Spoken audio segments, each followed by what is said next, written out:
berita itu dengan nama-namanya gitu, tapi saya anggap itu gosip politik ya.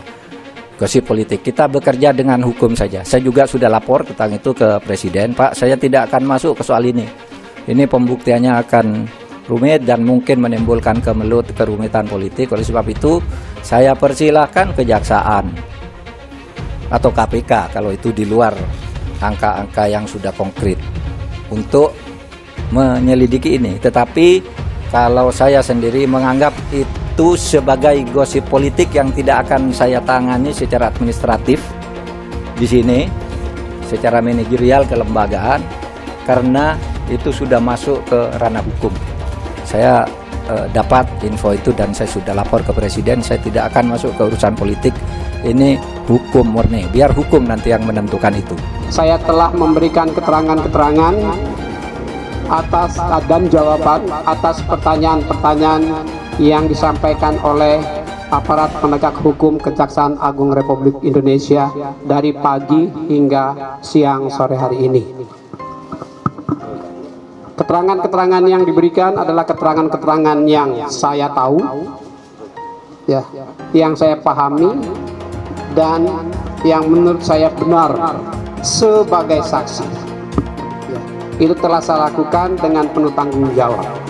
Selanjutnya, yang terkait dengan substansi materi dan prosesnya menjadi kewenangan dan domain Kejaksaan Agung Republik Indonesia. Sehingga dengan sangat menyesal saya mohon ya agar rekan-rekan media memahami bahwa saya tidak bisa melaksanakan tanya dan jawab karena ini menyangkut proses hukum yang masih panjang dan belum selesai. Tentu saya wajib mendalami kasus ini. Toh ini sudah cukup menjadi konsumsi publik dan berapa waktu. Joni juga sudah periksa berapa. Pertanyaan saya sederhana. Jun tahu, saya ketua umum di sini menyerahkan semua energi dan idealisme saya, waktu dan tenaga pikiran saya. Saya tidak mempunyai interest apapun untuk duduk dalam suprastruktur kekuasaan dan pemerintahan. Saya ingin mengabdikan diri saya untuk membangun negeri ini.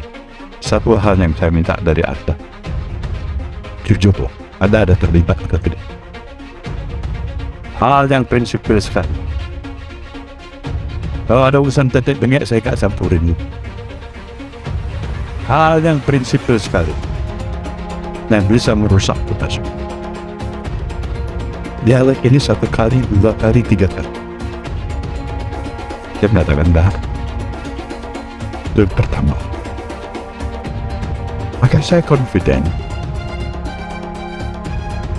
untuk dia sebenarnya tidak terseret dalam situasi seperti apa yang dialami oleh dirinya hari ini yang diborgol tadi.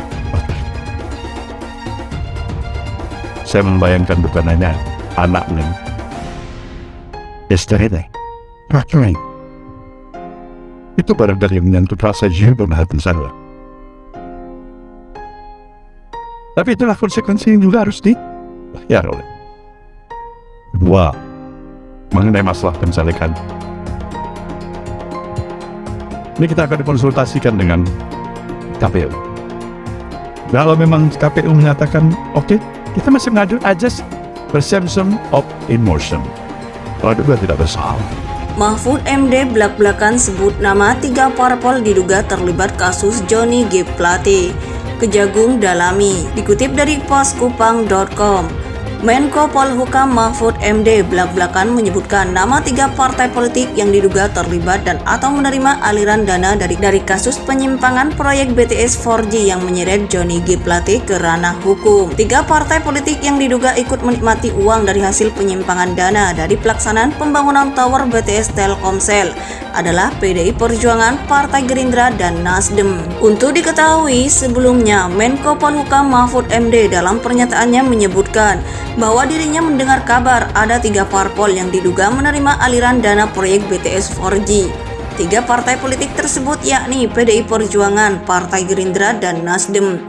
Ia menyebutkan bahwa dirinya telah menerima berita soal itu, bahkan dengan nama-nama sosok yang diduga terlibat dalam kasus tersebut.